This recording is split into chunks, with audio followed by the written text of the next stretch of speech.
గురైన సమాచారం ఆ స్థానిక ప్రజలకు తెలిస్తే చాలు. దాన్ని ప్రభుత్వం దృష్టికి తీసుకురండి. ఎంత పెద్దవాళ్ళున్నా చెరువు ఆక్రమణకు గురి అయిందంటే అక్కడ సంబంధిత అధికారులు వచ్చి తగిన చర్యలు తీసుకుంటారు. ఈ రోజు సమాజంలో మన బాధ్యతగా మనం భవిష్యత్తు తరానికి ఇచ్చేటువంటి వరం ఇది. మీ ప్రాంతంలో మీకు ఎక్కడ ఆర్టీఐ ద్వారా తీసుకున్నా, పూర్వీకుల దగ్గర నుంచి వచ్చేటువంటి వారసత్వంలో చెరువులు ఎక్కడెక్కడ ఉండనో తెలుసుకొని అవి ఆక్రమణకు గురైతే ఎంత పెద్దవాళ్ళైనా సరే, ఏ పార్టీ వాళ్ళైనా సరే ఆ సమాచారాన్ని ప్రభుత్వానికి ఫిర్యాదు రూపంలో చేయండి.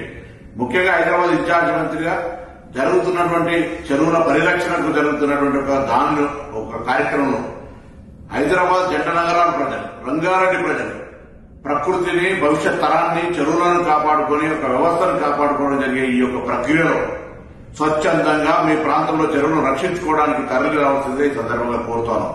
ప్రభుత్వం ఎవరి మీద కక్షపూరితంగా లేదా వ్యక్తిగతంగా ఉద్దేశపూర్వకంగా ఇందులో వ్యక్తుల మీద, పార్టీల మీద జరుపుతున్నటువంటి పోరాటం కాదు ఇది.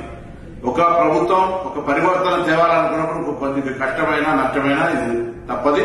కాబట్టి మరొకసారి చెరువుల పరిరక్షణకు తెలంగాణ ప్రజాపాలన ప్రభుత్వం తీసుకున్న నిర్ణయానికి ఎక్కడెక్కడైతే చెరువుల ఆక్రమణకు గురైనయో వాటన్నిటి సమాచారాన్ని సంబంధిత అధికారుల దృష్టికి ఫిర్యాదు రూపంలో తీసుకురావాల్సిందిగా అందరికీ విజ్ఞప్తి చేస్తాము.